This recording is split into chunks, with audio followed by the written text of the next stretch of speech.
ಬಳಪ ಹಿಡಿದ ಭಗವಂತ ಇರುತ್ತಾನೆ ನಮ ಸುತ್ತ ಅವತಾರ ನಾನಾ ರೂಪವೋ ಹಣೆ ಬರಹ ತಿದ್ದಿ ಬರೆಯಲು ಕತ್ತಲೆಯಿಂದ ಬಹಂತ ನಮ್ಮ ಕೈಯ ಹಿಡಿಯುತ್ತ ಕರೆದೊಯ್ದ ಬೆಳಕು ತೋರಲು ವಾಗಿ ಗದರೋದು ನಮ್ಮ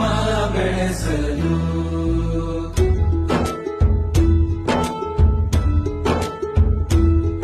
ಭಾಷೆ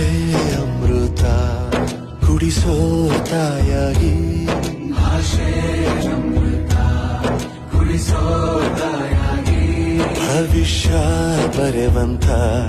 ತಂದೆ ನೋವಾಗಿ